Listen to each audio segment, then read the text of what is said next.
world as president.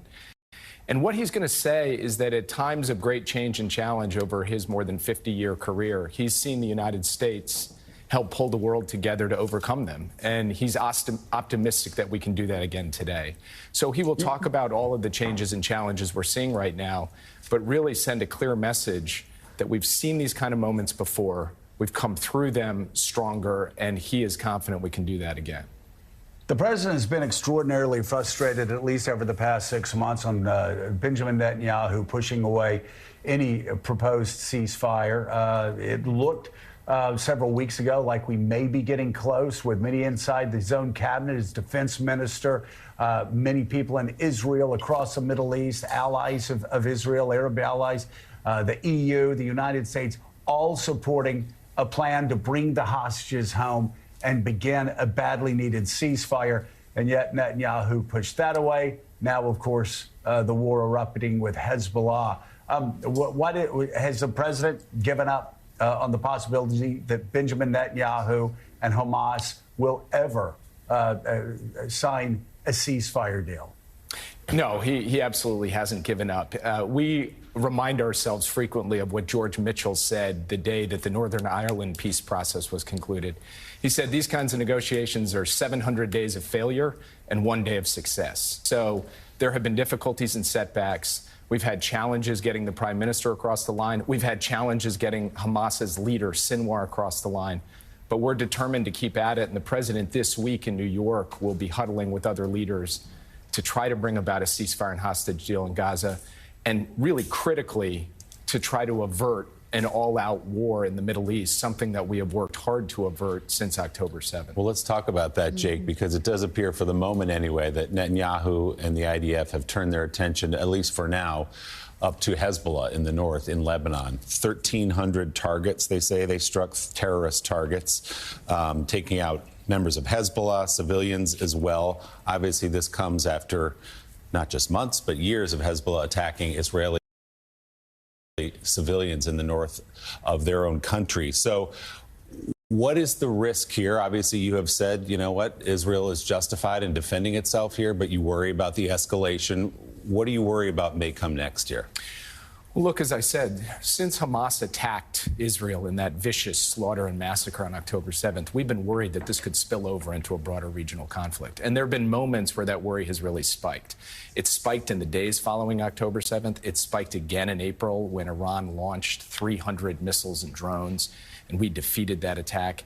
And it's spiking again now. But we have averted it in those previous spikes, and I believe that we can still find a path forward to get de-escalation between Israel, across that northern border between Israel and Lebanon, and bring about a diplomatic solution that allows people to return to their homes. We kind of use wider war as this catch-all phrase, a euphemism for something. From where you're sitting, what does a wider war actually look like in the Middle East? Well, for one thing, we saw the beginnings of it, as I said, when there was that big direct attack from Iran against Israel. So if a country like Iran got brought in a larger way in this conflict, other countries as well began to get engulfed in it. That's what we would see as being a wider war. Right now, what we're watching across that northern border is the continuing, sustained exchange of fire. And, you know, your viewers should remember how this all started. It started because Hezbollah attacked Israel, not because Israel attacked Hezbollah. So Israel is trying to send a clear message that it's not going to tolerate a situation where its citizens can't return home, and it is going to try to create an outcome where, in fact, they can, some 80,000 to them. But we believe the best way to do that is not through escalation into war. We believe the best way to do that is actually through a diplomatic solution, and that's what we're working on this week. So, Jake, Israel's defense minister, Gallant, said the other day it's moved north. The center of gravity has moved north. This has shades of 2006, when Lebanon just erupted and pretended a larger war then. Today, how do you deal with a government led by Prime Minister Netanyahu, whose objective appears to many people to be focused on eradicating Hezbollah and Hamas at the same time, every last member of Hamas, he said, at the expense of the hostages? When will the hostages be priority one? Well, I can tell you they are priority one for President Joe Biden and for me. I've met with the hostage families many times, 2 or 3 times just in the past month alone. And I have seen firsthand the heartbreak that they are going through. And we stay up nights trying to figure out a way to get across the line on this ceasefire and hostage deal. And we have spoken out directly about our concern when we've seen the prime minister not take steps that we think are necessary to get to that deal. At the moment, I would say the biggest challenge is actually that Hamas and Sinwar don't want to do a deal. But if they do, if they are prepared to come to the table, it will be incumbent on us to get the prime minister to the table, close this thing out. And that's something the president will speak about today. What steps has he not taken? Well, as things stand, since the brutal murder of those 6 hostages, including a young American, Hirsch Goldberg Poland, Hamas has actually refused to really engage in a discussion about the terms of what would bring the ceasefire across the table. They've essentially taken a step back. And there's a reason for that. It's because Sinwar is actually rooting for chaos. He's rooting for that wider war that we were just talking about. It's our job, working with the mediators, Qatar and Egypt, to try to drive Hamas back to the table. And then it's our job to get Israel in a position where they can accept the ceasefire and hostage deal that wasn't just President Biden's proposal, it was a proposal fully embraced by the entire UN Security Council and the wider world. And it's one that would leave Israel more secure. And to your point, one that would bring the hostages home, including American hostages. Jake, let's move to Ukraine. Kyiv is asking for U.S. permission to use U.S.-made missiles to strike deeper into Russia. The Biden administration at this point has not given that permission. Ukraine saying that's essential to their ability to defend itself and to win this war. What is their hesitancy? Well, first, President Biden will have the chance to speak with President Zelensky when he hosts him in Washington later this week. And obviously, this will be a topic of conversation. What our Defense Department has pointed out with respect to long-range strike is that there are many different capabilities that we have to put on the table in order for Ukraine to be able to achieve its goal, which is to win a just and sustainable peace. And we are going to work through all of that with the Ukrainians. And in the meantime, I would just like to remind viewers, the United States has mobilized a massive amount of military equipment and capability to help Ukraine thwart Vladimir Putin's fundamental ambition, which was to wipe Ukraine off the map. Today, Ukraine stands as a free and proud nation, and we are very proud of the United States' role in that. You know, Jake, there's obviously been a balancing act for you, the president, the national security team, since this war broke out. I'd like you to answer to the criticism. And you're getting it from both sides, Donald Trump and others. Donald Trump actually blaming the United States for making Vladimir Putin invade Ukraine, which, of course, is preposterous. But many people that support Donald Trump, that wing of the Trump Republican Party, think we should have never gotten involved in the war, wanted to end immediately. Then on the other side, the Biden administration being attacked for not doing enough, for keeping Ukraine, making Ukraine fight with their hands tied behind their back. I'm curious your response to that and the balancing act that has been required of the Biden administration from the beginning with the specter. Yes, the specter. I know a lot of people that are saying drive straight to Moscow like to brush this aside, but the specter, the possibility of the use of nuclear weapons. And I've talked to a foreign leader who knows Putin well, who specifically said at the beginning of this war, put him in the corner, show him that there's no way out, and this man will use nuclear weapons. Talk about that constant balance. You know, Joe, you put it very well, because we are trying to navigate between 2 shoals. One shoal is the shoal of paralysis, where we could get paralyzed by the risk of escalation and really do nothing. And we have rejected that by providing Ukraine with just an overwhelming amount of firepower and capability that has allowed them to push back against the Russian onslaught, hold their capital, hold their country, hold their democracy. We have not blinked in the face of Russian threats and saber rattling, and we have continued to this day to supply them with the weapons and capabilities they need.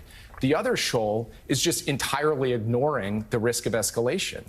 And it's easy to do that on opinion pages or on television, but it's not easy to do that when you sit in the Situation Room and the intelligence community tells you there is a risk that this could, in fact, escalate into a direct conflict.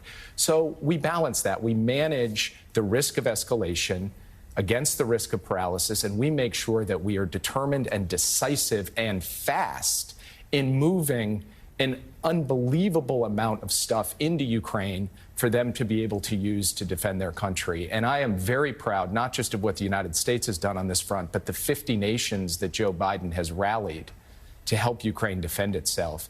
And we will see with President Zelensky later this week what additional steps we can take to continue to support them. And then the final point I'd make goes to the criticism that we shouldn't be involved in this at all. You guys have been tireless advocates for the basic proposition that when there is an aggressor in the heart of Europe, the United States and its allies must stand up. Because if we don't, the consequences are that that aggressor keeps going and ultimately the United States gets directly involved in a war. Let's not forget that we are helping Ukraine hold the line against Russia without putting U.S. forces on the ground and in the breach, causing casualties to them. That is an important factor for the President of the United States as well. And Vice President Harris made that point in the debate a couple of weeks ago. If we let Putin roll through Ukraine, guess what's next? Poland and Eastern Europe. So with all that as a backdrop, what is reasonable for people watching today, people who are scared and worried and frustrated by this war? What is a reasonable way for it to end? When you have somebody on the other side of the table in Vladimir Putin, who I think you would agree isn't exactly a rational partner to negotiate with, what is an off-ramp? What is a way to resolve this with Ukraine keeping what it wants to keep, Putin perhaps getting something that he wants? How does this end, in your view? It's a very important question, and it's the question that will be the central agenda item for the meeting between President Biden and President Zelensky later this week. What President Zelensky intends to do is come to describe to the president how he thinks the United States and our allies can put Ukraine in the best possible position on the battlefield so it can be in the best possible position at the negotiating table. Now, we can't dictate the terms. Only Ukraine can decide for itself what the actual shape of a just and sustainable peace are. What we can do is make sure that Ukraine is in a strong position when that negotiation comes, so they're negotiating from a position of confidence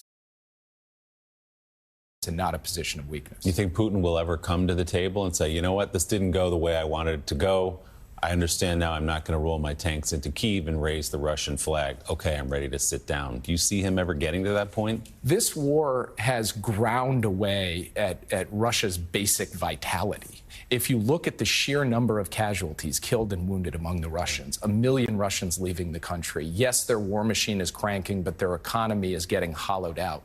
So I do believe over time, whether it's Putin or the people around him, they will see the futility in continuing to try to drive at this. It's incumbent on us to help hasten that day. So, Jake, President Biden came to office saying that it would be the competition or the rivalry with China that would be the defining one of his term. Obviously, events in Ukraine and the Middle East have gotten in the way. But now, as the president is in his final months in office, what progress has been made there in that relationship or rivalry with Beijing? Well, actually, I was just in Beijing a few weeks ago. I had the chance to sit down with Xi Jinping. I had the chance to sit down with their top military commander, the first time we've actually sat face-to-face with their top military commander in many years. And what the president has attempted to do is put the U.S. in a position to compete effectively and compete in a way that defends our interests and our values. And I believe he has been very successful in that, while at the same time ensuring that competition doesn't spiral into conflict. If you look at what people predicted when we came into office, China would surpass the United States, maybe during Joe Biden's first term.